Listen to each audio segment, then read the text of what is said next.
और बीजापुर से बड़ी खबर है, जहां नक्सलियों की कायराना हरकत सामने आई है। समर्पित नक्सली नेता के परिवार वालों की हत्या। जी हां, नक्सलियों ने छात्र समेत 3 लोगों की हत्या की है। 7 ग्रामीणों को नक्सलियों ने बेरहमी से पीटा है। 12 से ज्यादा ग्रामीण अभी भी नक्सलियों के कब्जे में हैं। सरेंडर कर चुके नक्सली नेता दिनेश मोडियम के रिश्तेदार नक्सली नेता वेल्ला ने घटना को अंजाम दिया है। एसपी ने की है घटना की पुष्टि। मौके पर सुरक्षा बलों को रवाना किया गया है। लगातार अपडेट से आपको रूबरू करा रहे हैं। और इस बीच एक कायराना हरकत, कायराना करतूत, जब नक्सलियों के खात्मे की मुहिम चलाई जा रही है और एक के बाद एक नक्सलियों का खात्मा हो रहा है। कुछ नक्सली जो है वो आत्मसमर्पण कर मुख्य धारा से जुड़ रहे हैं। ऐसे में अब नक्सली जो छुपे हुए हैं अब वे सामने आ रहे हैं और आधी रात और अकेले होने का, जब कोई उनके आसपास ना हो, वैसे मौके का फायदा उठा रहे हैं और सीधे साधे भोले भाले ग्रामीणों को अपने आगोश में ले रहे हैं। बीजापुर से खबर, जहां नक्सलियों की कायराना हरकत सामने आई है। समर्पित नक्सली नेता के परिवार वालों की हत्या की गई है। नक्सलियों ने छात्र समेत 3 लोगों की हत्या कर दी है। सहयोगी पंकज भदौरिया हमारे साथ जुड़ गए। पंकज, बताएं मामले में क्या है अपडेट। दरअसल देखिए, नक्सलियों ने बड़ी खबर निकल कर आ रही है। जो नक्सली नेता हैं, जो आत्मसमर्पित नक्सली दिनेश मोडियम, उनके परिवार वालों की हत्या हुई है। यह जो पूरा मामला है, पेद्दा जो कोरमा गांव है, बीजापुर से 20-22 किलोमीटर की दूरी में पड़ता है, उस इलाके से जुड़ा हुआ है, जिसमें बताया जा रहा है कि मृतक झिंगू मोडियम, सोमा मोडियम और एक छात्र भी इसमें अनिल मड़ावी, जिसकी हत्या कर दी गई है। और वहीं खबर ये भी आ रही है कि 7 लोगों को बेरहमी से नक्सलियों ने पीटा है और साथ में कुछ लोगों को अगवा भी बिल्कुल बिल्कुल पंकज, 12 से जी। ज्यादा ग्रामीण नक्सलियों के कब्जे में है। क्या है अपडेट, बचाने के लिए क्या कुछ चीजें की जा रही हैं?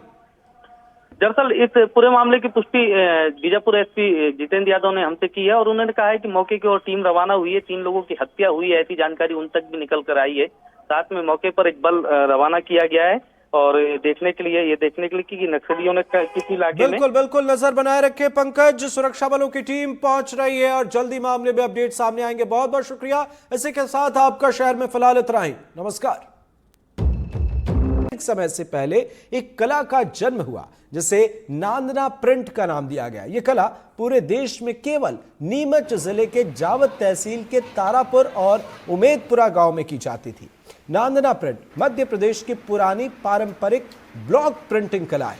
यह कला मुख्य रूप से भील जनजाति की महिलाओं द्वारा पहनी जाने वाली पारंपरिक साड़ी की बात करें या पारंपरिक कपड़ों की बात करें, वहां पर देखी जाती है। और इसे बनाने में 100%, जी हां 100% प्राकृतिक रंगों और शुद्ध सूती सिल्क कपड़ों का इस्तेमाल किया जाता है। लेकिन अब इस कला के अस्तित्व पर खतरा नजर आ रहा है। करीब 3 दशक पहले इस कला से जुड़े दोनों गांव के लगभग 400 परिवार के सैकड़ों लोगों को रोजगार मिलता था, मगर अब टेक्सटाइल इंडस्ट्री, सस्ते कपड़ों ने इस पारंपरिक कला को डुबोने का काम किया है।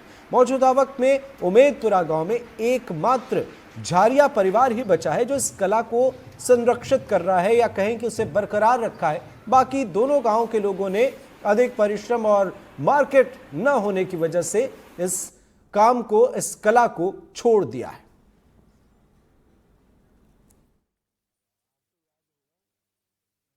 इस समय हम नीमच जिले के तारापुर गांव में मौजूद हैं और यहाँ जो एकमात्र ये गांव है जो भारत में जहाँ पर नाना प्रिंट होती है। ये नाना प्रिंट जो है वो आदिवासी समाज की जो महिलाओं के लहंगे बनते थे उसमें यूज होती है और उसमें के कपड़े बनाए जाते हैं, उनके ड्रेस बनाई जाती है। लेकिन अब ये धीरे धीरे विलुप्त होने की कगार पर है।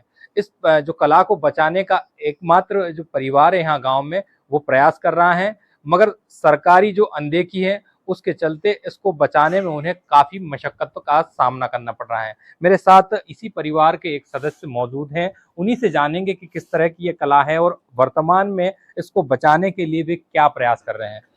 एनडीटीवी में आपका स्वागत है भैया। क्या शुभ नाम है आपका? बनवारी जरिया। मैं ये जानना चाहूंगा कि ये जो कला है, पहले तो इसके बारे में आप थोड़ा सा विस्तार से बताइए। देखिए, ये है नानना प्रिंट। नानना प्रिंट एक ऐसी कला है जो आदिवासी महिलाओं के लहंगे बनते थे और उधर बिकते थे। पूरा गांव इसी कार्य में लिप्त था पहले। और ये नानना में एक तो नेचुरल कलर का उपयोग होता है, पूरा हाथ का काम है और 18 स्टेप में कपड़ा गुजरता है। 30 से 45 दिन का समय लगता है एक कपड़े को बनने में। एक कपड़ा, एक लाट, जैसे 25 मीटर कपड़ा हो गया या 50 मीटर कपड़ा हो गया, तो आज इसको अगर अपन पानी में डालेंगे, प्रोसेस करेंगे तो 40 से 45 दिन उसको कंप्लीट होने में लगते हैं। कारण क्या है कि 18 स्टेप में कपड़ा गुजरता है, 3 बार प्रिंट होता है, 5 बार डाई होता है, करीब करीब 15-17 बार धुलता है। तो एक तो इसकी प्रक्रिया बहुत लंबी है ना, जटिल है, और पूरा काम हाथ से होता है, मशीन का कोई उपयोग नहीं है, इसलिए इसकी कास्टिंग बहुत ज़्यादा आ जाती है।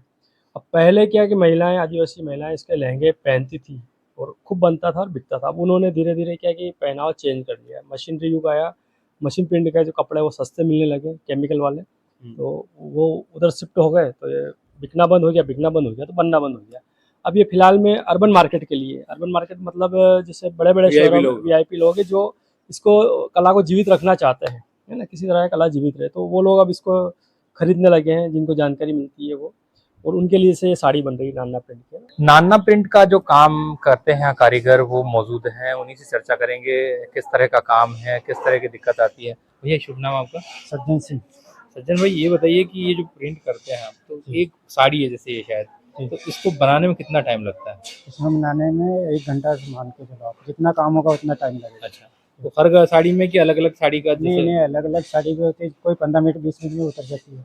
अच्छा, कितने साल से आप ये काम कर रहे हैं? मैं 13 साल हो गए मेरे को यहाँ पर। 13 साल से कर रहे हैं। हाँ। क्या पर डे मिलता है आपको? हाँ, पर डे। मेहनताना 8 घंटे काम करता हूँ। अच्छा, 8 से 5। ये इसके लिए कहीं ट्रेनिंग व्रेनिंग ली आपने कि क्या? ट्रेनिंग यहीं ली थी मैंने। अच्छा, जब आपको ये नाना प्रिंट के बारे में तो पता ही होगा कि हाँ। इतनी फेमस है, हाँ। तो आपको कैसा लगता है कि आप इतनी बड़ी प्रिंट को मतलब बचाने के काम में लगे हो, क्योंकि अब ये धीरे धीरे खत्म होती जा रही है? हाँ, अच्छा ही लगता है। तो यहाँ से भारत भी आते हैं, यहाँ पर अब विदेशों में भी जाती है। विदेशी भी जाती है, हमारी चर्चा भी होती है, अच्छा लगता है। कुल मिला के जो कारीगर लोग हैं उन्हें भी इस बात का गर्व है कि वो इस ऐसी कला से जुड़े हुए हैं जो उन्हें रोजगार के साथ साथ सम्मान भी दे रही हैं। विजित महाडिक, एनडीटीवी, नीमच।